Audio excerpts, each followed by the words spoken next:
munaniza kwisa nakuzicuza. Imbaraga nyine ziva mu rukundo rwa music dukora muri passion nyine, niba ari ikintu uba ufitiyeho intego cyangwa goals, nta kuntu wabura imbaraga kuko ari ibintu ushaka gukora kandi turi mu mutima, so ugomba kubikora nyine no matter what.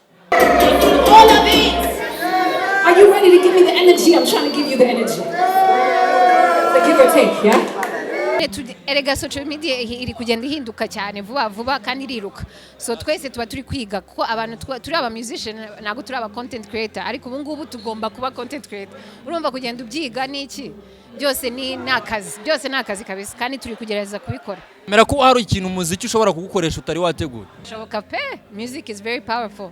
Iri powerful kabisa, yatuma nawe nyine wirekura uka enjoyinga niba ari umuntu wigize seriye cyane, kandi ngiye nibyo mbashaka ko abantu birekura bakisanzura ibintu nk'ibyo, so it's possible. Kandi baraperuzi havuyemo Bushali, Ice Nova na Kenny Keshati, abandi uzi nabaye. Abandi nzi sibuzi yose, twese turi hamwe, turi hano kumwe. Abandi bandi ba Green P, ba P Fly, ba Diplomate, abo ngabo n'abantu twakuze nine tubona, barahari benshi. Utangira umuziki bande, utangira umuziki wireferaga kuri bande? That's a lot of questions. Ndapfuye ndananiwe, I need water. Abantu nireferagaho ni umuntu witwa Angell, that's my idol. Numvaga indirimbo nyinshi z'abanyamerika za hip hop nizo nakuriyeho, so nabo ngabo nyine Angell, Missy Elliott, ni benshi. Mfitanye indirimbo na Ariel kuri album ye Ariel Ways. Nkorana n'abantu benshi nuko nyine abantu batagenda babimenye, ariko ubu ngubu nicyo gihe bari kugenda babimenye. Icyo nababwira, mukomeze mutushigikire muri music, mupushinge industry, turi gushaka kuyigeza kure kandi u Rwanda turushire ahantu hejuru. So keep listening, mukomeze mudushigikire nyine, nta kindi navuga, kandi turabemera, turabakunda, muzaze muza mu mashows kabisa. Kumva hano na hano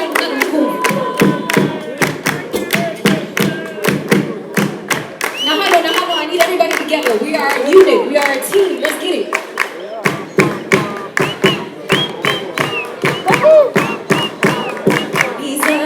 Baba, najiza, durana, niza, kwisa, nakuzicuza, niza, baba, najiza, durana, niza, kwisa, nakuzicuza. Let's go. Move it, hey, come on. Move it, Yes, of course, ni Echo Broom TV. Nje nitwa Mr. Muhanzi, ni wa munyamakuru wanyu. Turi mu gitaramo, turi muri hip hop, the real hustler, the real texty, the real music. Wowe uri hehe? Ukunda iki niba udakunda rap? Yes, reka nkwakirire ladies and gentlemen, umukobwa mwiza cyane.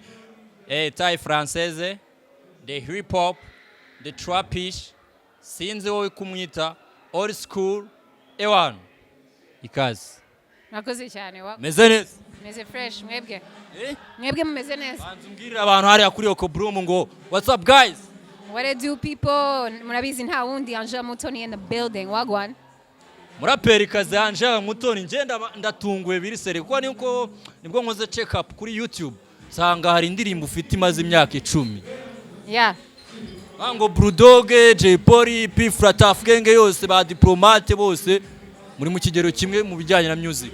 Bashobora ko baratangiye mbere yanjye ko gakeya, ariko nyine natangiye music nyine hashize igihe, ariko ubu ngubu nibwo ntangiye gupushinga. Bale congratulations kubera ko mbonye vibes zirara kuri stage zirarenze bro. Urakoze bro. Aragapeti nigeze kumva kagakobo wakitangwa bro. Ngo no. Ngamgari. Urumva? Rero uranyikirije ngo bro. Nyine naye bro, nanjye ni bro. Turi G. Twese turi G. G for girl. G? G for girl. Oh yes. Yes, yitwa Angell Mutoni, ariko amazina yawe yanyaye ubundi nini? Ni Angell Mutoni n'ubundi. Oh yeah? Yep, that's my real name. Sibye kubundi ari Angel, ni Angell Mutoni. Hapana umutoni ariko Angell Mutoni. Angell Mutoni. ntabwo ari Umutoni. muri kubyumva se ntabwo ari Umutoni ni Angell Mutoni. Yego uze neza kabisa. zamenya gukopera. So, Angell Mutoni imyaka 10 muri music ukora hip hop wirefera kuri Kenya trap ujya kuri trapish. Men zo mbaraga muzikura he kabantu abandi bazibuze? Sha imbaraga nyine ziva mu rukundo rwa music dukora muri passion nyine niba ari ikintu uba ufitiyeho intego cyangwa goals nta kuntu wabura imbaraga kuko ari ibintu ushaka gukora kandi turi mu mutima so ugomba kubikora nyine ewan no matter what. Bulldog aragira ati abaraperikazi ngo mwarasinziriye ngo hari uburyo ngo atari kubabonamo wemeranya nawe? Ubwo nyine afite impamvu aba yabivuze ariko njyewe nyine ndi mu kazi tu sinzi ikintu navuga. Okay, Angell Mutoni hariya kuri stage urebye uburyo witwaye n'uburyo abantu batari bakuzi cyane fashuwa ko hari abantu benshi bahise bamenya isura yawe ariko se ubundi reka tubanze duhere kuri iki kubera iki Impano mutigaragaza cyane nyine ngo mujye kuri spotlight na fame n'impano n'imiziki muzi aburi iki turigaragaza avuga ko mama mutari kureba ama channels tuba turiho turigaragaza fo ahubwo abantu bagenda bakumenya gahoro nari maze kureleasing album hashize amezi makeya tujya mu ma radios tujya hehe ahubwo nyine uvuga ko hari ukuntu hip hop itari kuba pushed cyane aho ngaho nyine nabo ni mwebwe ba media mugomba gukora akazi namwe mukadupushinga ko aka kazi turi kugakora murabibona. Tangiye kuvuga ngo turacyayitsikamira kandi oya ndi kuvuga ko nyine ahantu hose muri music ikeneye push cyane kandi biri kugenda biza ni byiza ariko hakeneye more push kuko abantu baba bagerageje tu. Ariko social media hari abahanzi mudakoresha social media cyane platform kandi muri iyi minsi digital ya social media irimo irakora byatari wowe urayikoresha? Ndayikoresha kabisa ibintu byanye byinshi ni kuri social media nyine erega social media iri kugenda ihinduka cyane vuba kandi iriruka so twese tuba turi kwiga kuko abantu turi aba musician nago turi aba content creator ariko ubu ngubu tugomba kuba content creator urumva kugenda ubyiga niki byose ni nakazi kabisa kandi turi kugereza kubikora. Imbuga nkoranyambaga ukoresha cyane nizi? Imbuga nkoranyambaga ukoresha cyane? Instagram, TikTok, ubundi ni izo ngizo. Na YouTube nyine zazindi za dropping music. Kuri stage ibintu nka bibiri bigutunguye utari witezeho nibi? Ibintu bibiri ntari nteguye. Shana bankubeshye. Crowd yari nziza ariko nyine nari nabibonye ko bafite vibe mu konto nta kintu cyantunguye ahubwo nishimye. Yereka nkubwira ikintu cyantunguye hari umuzungu ese n'undi mwita umukecuru ntibarankubita noneho usa nakuze mu kuntu nabonye uri murabyina byatari ball zawe kandi ari Kinyarwanda gusa ndibaza ari marabyumva n'umuziki uri kumutwara ni umuhanzikazi ari kubona uri kumbaza ntago mbizi wamubaza ahubwo ni umuziki uba wamutwaye buri aba yishimiye nyine vibes zihari. Wemera ko hari ikintu umuziki ushobora kugukoresha utari wategura? Uri kuvuga mu buhe buryo? Kunkoresha mu buhe buryo? Urugero nk'ubu ushobora kuza uri seri vuga gende seri man wenda hari uburyo ngo wiyubashye ugashiduka none uri wayagaye muri club cyangwa muri gitaramo cyangwa ahantu runaka. Shoboka pe music is very powerful. Iri powerful kabisa yatuma nawe nyine wirekura uka enjoyinga niba ari umuntu wigize seriye cyane kandi ngiye nibyo mbashaka ko abantu birekura bakisanzura ibintu nk'ibyo so it's possible. Hari benshi baje barongera banagenda bitewe n'imbogamizi bahura nazo by'umwihariko ku gitsina gore noneho muri rap muvuga ko wenda nyine kuyipushinga biba bigoye bisoba kandi kwishura amafaranga na amafaranga kugira ngo ugaragare bisaba ibyo bintu byose we nirihe banga noneho ukoresha na n'ubu gihasoringa kugira ngo Angell Mutoni baye bakikubona kuri stage nk'izi? Ndakeka ko atari ibanga rya nyarbanga ahubwo nibyo wavugaga kugira imbaraga no kugira iyo spirit yuko ushaka aho washakisha hose ariko ukakomeza ugakora kuko ikintu kiba these days nuko iyo ugaragaye nabandi baba bashaka kugukoresha so tugomba kuhora tugaragara dukora releasinga dukora ibintu nk'ibyo so nibyo bintu tugenda twiga mu gihe turi gukora kuri njyewe ni ikintu nyine nta yindi choice njye ndi gukora music kandi ndi kuyipushinga abandi nago nzi what their goals is arizo, ariko ngiye nizo goals zanjye, mfite goals nyinshi, ariko muri imwe nuko nyine nashira Rwanda on the map, nkakomeza nkapushinga kandi birenze u Rwanda, ko ngiye nago ndi kubona ngo hano gusa ni international level, byose tugakora nyine kugira ngo music industry yacu nayo ikomere. So iyo ufite vision nk'iyo na goals nk'izo, nta kuntu warekura ibyo bintu, kuko natwe tuba turi gukorera abandi bazaza, you know, so we want to show that it's possible. Ibintu nk'ibyo, donc n'ibyo tu. Abandi barapera uzi havuyemo Bushali, Ice Nova na Kenny Keshati, abandi uzi nabaye? Abandi nzi sibuzi yose, twese turi hamwe, turi hano kumwe. Abandi barapera uzi batari Bushali, batari Kenny Keshati, batari na Logan na Ice Nova, abandi barapera uzi? Hari ba Slum Drip uramuzi, hari ba nuko ntari gutekereza, umvuye kuri stage nta kintu ndi gutekereza. Hari ba Slum Drip, bandera, ba Derek OMG, ntagiye ni Derek OMD, ba Bulldog nibyo navugaga turi kumwe hano, n'abandi bandi ba Green P, ba P-Fly, ba Diplomate, abo ngabo ni abantu twakuze nine tubona, barahari benshi. Utangira umuziki bande, you know, utangira umuziki wireferaga kuri bande? That's a lot of questions. Ndapfuye ndananiwe, I need water. Abantu nireferagaho ni umuntu witwa Lauryn Hill, that's my idol. Numvaga indirimbo nyinshi z'abanyamerika za hip hop, nizo nakuriyeho. So nabo ngabo nyine, Lauryn Hill, Missy Elliott, ni benshi.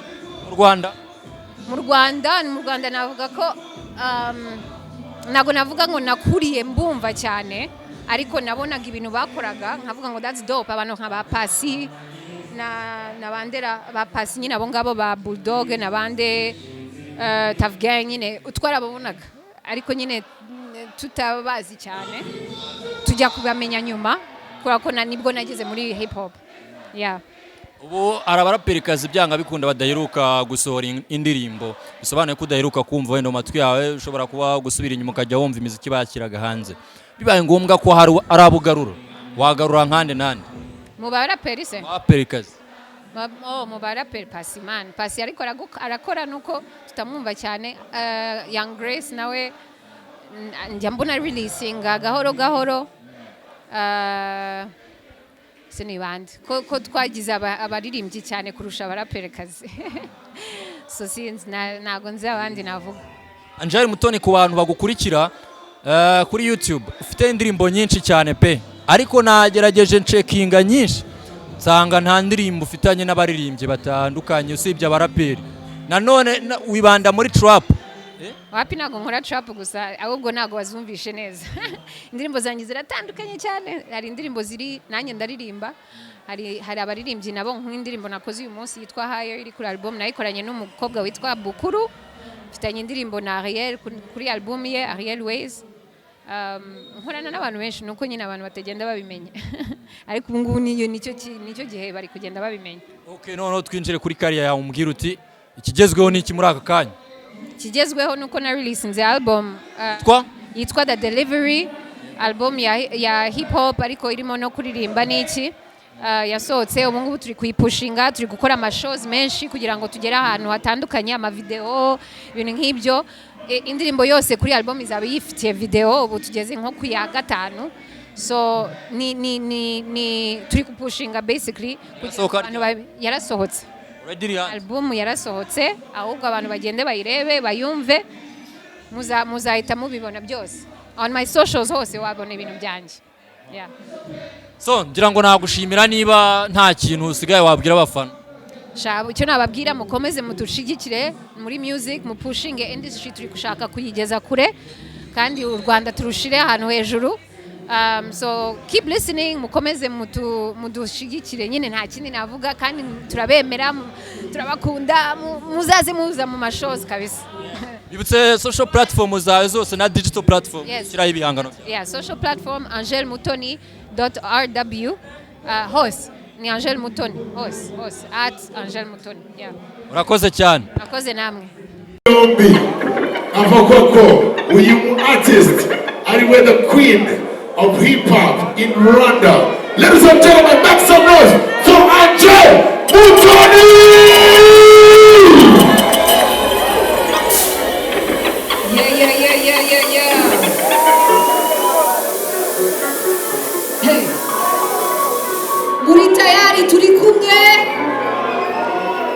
to the stage right now. Ndashaka ko twegerana neza. I want us to have a good time together. So get closer and listen to me real quick. Umva. Sukwirata.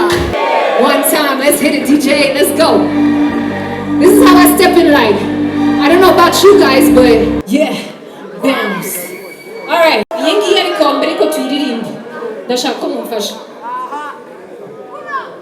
You guys ready? Muramfasha kandi ndashaka kumva neza. I want you to clap your hands. And the way you're going to clap your hands, ngomba kubyumva neza. Sibyo? You guys have to clap your hands like this.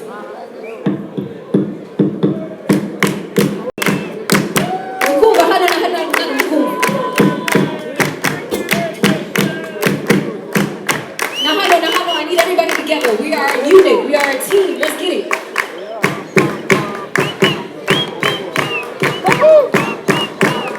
Niza, Baba, Niza, Durana, Niza, Pisa, Nagozi, Chuza, Niza, Baba, Niza, Durana, Niza, Pisa, Nagozi, Chuza, let's go.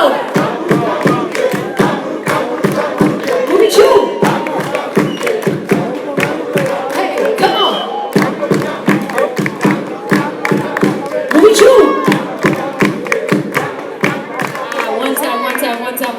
It's time that we know we're fighting within. Flapping my wings. Okay. Nagiza, Murana, Niza, Kwisa, Nagozi, Chusa. Let's go. Kanguru, kanguru, ke. Ubichu. What? Let's go. Ubichu. Hey, one more time. All of it. Are you ready to give me the energy? I'm trying to give you the energy. So give or take, yeah? Asante sana, you guys. It's been real, it's been real, it's been real. Urakoze, have a great night. Shout out to all of you. Enjoy.